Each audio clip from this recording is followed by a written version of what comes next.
there's a million things to stop you making a film, right? A million reasons, because you've got a million jobs to do if you're doing it on your own.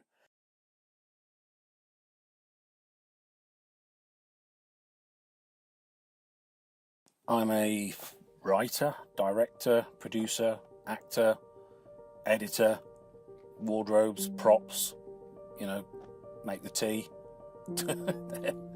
anything. So when I was a child, I was a very,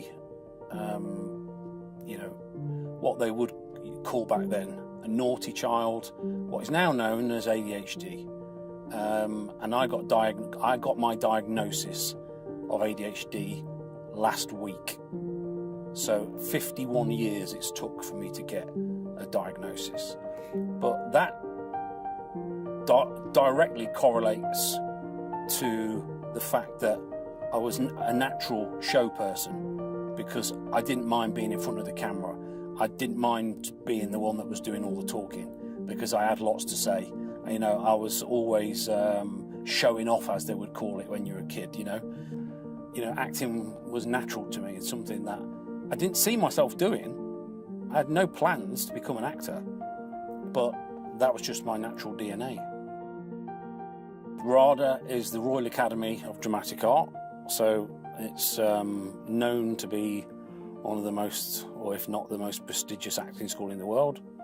How the hell I got in there, I don't know, but I did. And so I didn't finish RADA. I had a lot of issues myself as a young man growing up, and it's a shame. I look back and it's one of the regrets in my life, but I wasn't ready. It was wasted on me in a sense, because I have mental health issues. But having talent is one thing. You need stability in your life, and I didn't have it, and so I lost out on finishing RADA. I was homeless, living in London, selling The Big Issue, living on the streets for quite some time, in and out of different hostels, had a drug issue, alcohol, dependency, and so I always used the phrase, I might be in the gutter, but I'm staring at the stars, and that always stuck with me. And I always thought, I'm not going to stay here forever, but I was there plenty enough. I had a long time out from acting, and then I got back into it, say maybe 2 years before the pandemic started, and I was doing okay. I had a couple of TV roles, Vanity Fair on ITV, and I had 2 films booked. I was booked to go to Nevada, and as a lead role in an indie movie, and also one in the UK. But they were just obviously cut. Everything, as soon as no one could go out, no one could do anything, they were just cut. So I thought to myself, okay, what am I going to do? Am I going to let this, wave drown me, or am I going to learn to surf?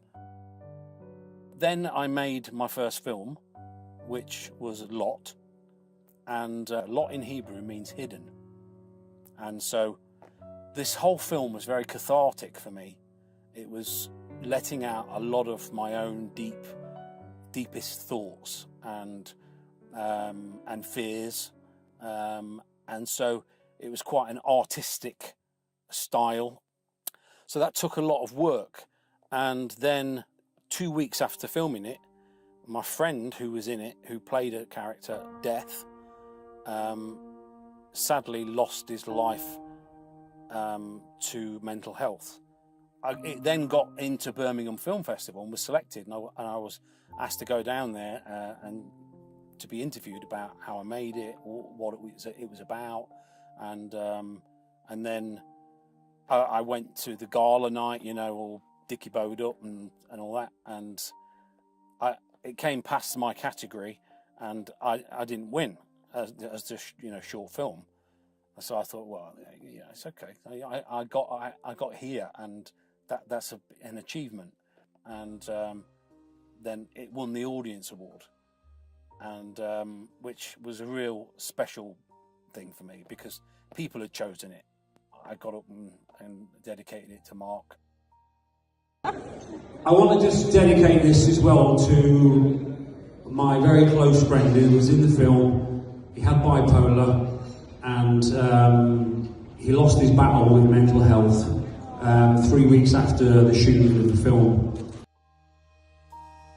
I'd always suffered from mental health problems, and I found myself in December the 13th driving off a bridge. Something had just snapped in my head and I had a breakdown from that point. Now, I'd already committed to filming in March of that year. I'd already written the film, I'd already got the actors. So you can imagine, I've got all this going on, but I can't tell them when we get to March. So I thought, what am I going to do? I can't let these people down because they desperately want to act in this and they want it for their own show reel. And you know, what am I going to do? So I hid it, and I went through filming Hobgoblin, all whilst having this pressure, this massive pressure. And then when we finished the shoot, then of course I'm the editor, and it took 1,000 hours, just over 1,000 hours to edit, to get it how I wanted, to get it right.